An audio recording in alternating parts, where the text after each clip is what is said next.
Now, the next thing we want to talk about is dementias. How many of you ever heard of Alzheimer's disease? Raise your hand. Okay, good. Now, Alzheimer's disease is a physician-caused disease. It's not genetic. Alzheimer's disease is a physician-caused disease. It is not genetic. Now, you're not the mom of a doctor, are you? Okay. Now, listen, my wife is a surgeon. I love doctors. I love doctors, and they do have their place. But in this case, doctors have caused this disease. 40 years ago, Alzheimer's disease didn't exist even by another name.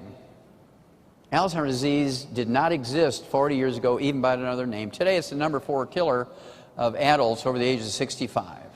So just a short period of time, it's become a huge, huge problem for industrialized countries. 85% of all Alzheimer's disease is diagnosed in the world. I'm going to repeat that. 85% of all Alzheimer's disease diagnosed in the world is diagnosed in America. It's an American disease created by American doctors. Because 75% of your brain weight is a fatty insulation material called myelin. How many of you have heard of myelin? Okay, good.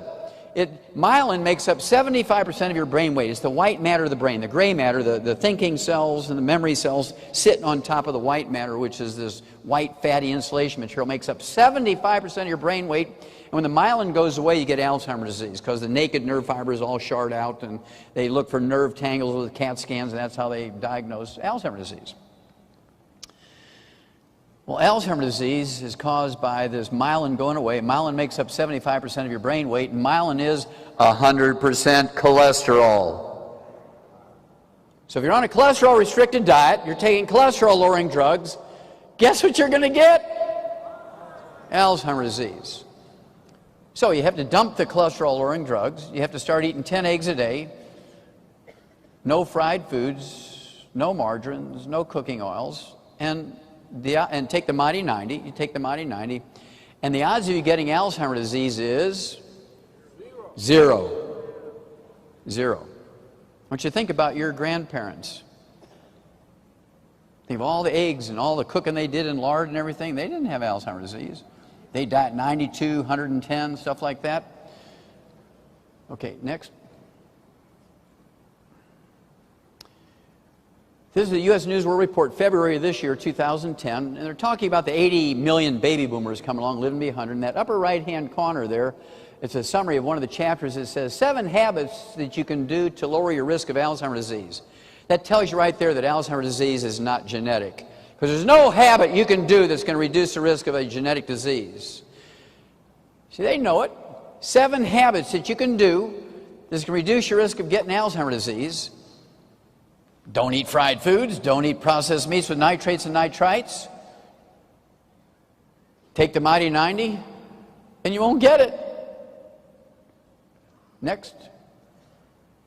That's just some of that myelin. Shows all that fatty stuff around those nerve fibers. Next. There's a tidal wave coming of Alzheimer's disease because there's 80 million baby boomers coming along who did whatever the doctors told them.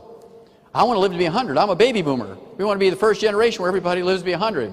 Will you lower your cholesterol and you'll live to be 100?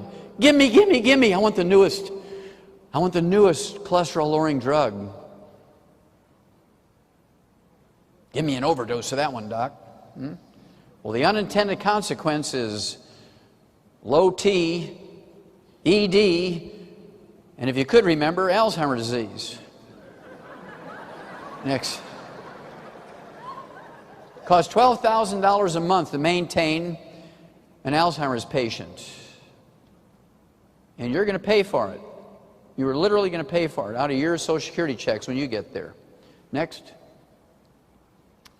And let's see. Oh yeah, Alzheimer's is in an unrelenting upward trajectory, and again they're picking on the baby boomers because they're the ones taking all the cholesterol-lowering drugs and eating the cholesterol-restricted diet. Next. Ultra-fat diet is actually therapeutic. I've been doing this for things like MS, multiple sclerosis, Lou Gehrig's disease, Parkinson's disease, dementias, including Alzheimer's disease. Totally preventable. You know, people like Muhammad Ali. We could actually solve his problem, but you can't get to him because he's got all these layers of agents and representatives and stuff, so you can't get to him to help him, right? But at any rate, I talk about 65% of the calories in your diet having to come from good fats. Eggs, red meat, not processed meat, but, you know, good steak every day, or pound of hamburger a day keeps the doctor away, kind of thing. And they said, okay, we're going to show Wallach wrong. What they found out was they could get rid of all those diseases by giving you 90% of your calories coming from fat. 90% of your calories, and that's from the medical school at New York City. Next. Well, this came out in 1992. It said that just vitamin E alone could actually help people with advanced Alzheimer's disease. Vitamin E alone can actually help people with Alzheimer's disease. Just 1 out of the 90. And nobody wanted to believe that. This study was done by the University of California, San Diego, and the Salk Institute that made the Salk vaccine. I mean, we're talking about respectable institutions here. There was a big firestorm over that because when I read that title in 1993, I said, and that means it cannot be genetic. And there was actually a firestorm set off in the media by that presentation I gave. And so these universities and the Salk Institute redid it. Next slide, please. 5 years later, the headline was bigger. Vitamin E might slow Alzheimer's disease. And you can, same agency say, oh, it's getting bigger here. Now the next one, and I'll have to tell you what this says, Johns Hopkins University, where that terrible event happened today, right?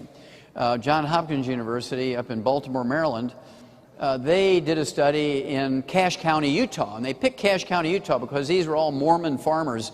These guys all ate the same diet. They're all very faithful to the religious dietary laws, and they lived 10 years longer than the average American. They lived to be 85 instead of 75. They gave half of them, of 5,000 of these people for a 10-year period, just vitamin C and vitamin E. They got crazy over the nutrients, so they gave 2 instead of 1. Instead of 90, they gave 2, vitamin C and E.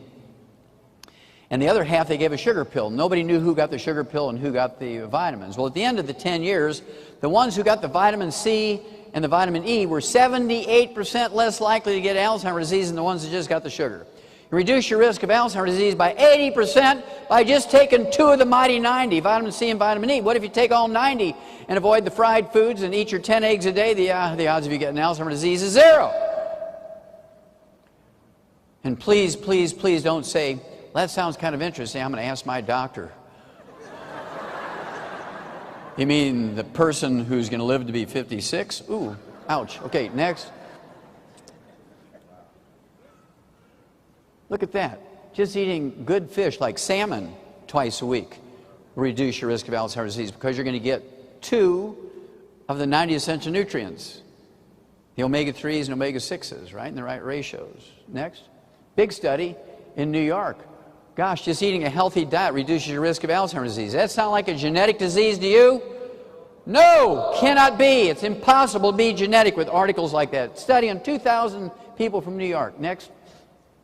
Okay.